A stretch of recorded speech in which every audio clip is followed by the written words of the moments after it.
Good afternoon. Good afternoon. I first want to apologize for my tardiness as I was trying to get over here and made it just close to Mr. Shannon's time. That's an inside joke. Well, it's an honor to be here once again. We've done this several years now, in which we come together and recognize the life, legacy of a great man, one that I've read about, one that I've studied since I was a little bitty kid, and still continue to this day marvel at just how much he accomplished in his short life. And one of the things that I don't want to be before you long, because I know we're going to go out and march, and that's what you're here for. I had to go change my shoes so I could walk down the street. But one of the things that I continue to be fascinated about Dr. King, and this is something that we can all take as we move along forward in our purpose and our destiny for life. And my assistant principal, hey, Mr. Helms. I'm sorry. Oh, it's good to see you, Mr. Helms. It's good to see you. Good to see you. Oh man, that caught me off guard. Oh man. Gildersleeve Middle School, my assistant principal. Got sidetracked a little bit. I apologize. I know the story. It's good to see him with us on today. But as I was sharing, one of the things that I take with me from Dr. King's life, if you have studied, researched, read about Dr. King, you would know that he wasn't a perfect man. Dr. King had some things that he was dealing with. He was depressed. He had some heart conditions that he was suffering from. But the thing I love about his story is that that didn't stop him from walking in his purpose. And the reason why I'm sharing that, because none of us, and I'll speak for myself, I'm not perfect. Nobody that I'm looking at appears to be perfect. But don't let that stop you from walking in your divine purpose that God has for your life. Now, even though we're not perfect, we still have a purpose, and with that purpose that God has bestowed upon us, there's power in our purpose.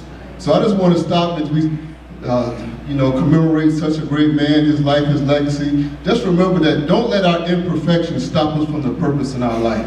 Now, I say that as I stand here, as I get ready to slide up to the side, that there's a lot of things that you've probably been hesitant to do, whether it's involving your community passions that you have, the work that you desire to do. Don't let a perfect moment, don't wait for the perfect moment, don't wait for a perfect situation stop you from stepping out and doing what you've been called to do. We've all have a divine purpose in our life, so let's walk in what we've been called to do. We can do so much together, even though we may have our differences, even though we may have some of our challenges and the circumstances that we face. We can do so much more together and walk in a powerful realm if we just continue to understand nobody's perfect, nobody will be perfect, but we can be perfectly powerful together.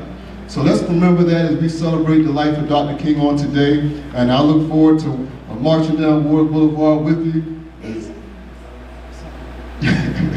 As I look forward to walking down the street as we celebrate this life, and Mr. Shannon tells me to share this story every time we start talking about Dr. King. I didn't want to take up a lot of time, but and it's always good to see the SCLC and the NAACP coming together in the memory of Dr. King and promoting the civil rights work that needs to be done. But about a year or so ago, I shared a message about Dr. King and how it's not always the messenger that provides the power in the message.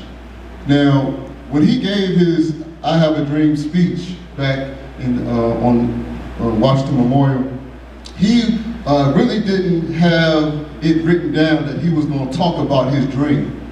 He wasn't going to, he had everything that he laid out, what he wanted to share, but it was somebody behind him calling him saying, "Martin, tell him about the dream." Mahalia Jackson was sitting behind Martin the whole time. He said, "Martin, you better tell them about the dream."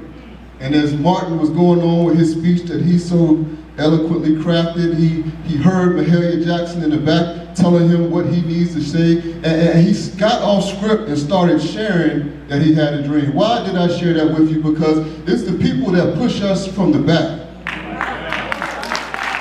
And if you're not on the stage, if you don't have a pulpit, if you're not behind a dais, you still have a voice.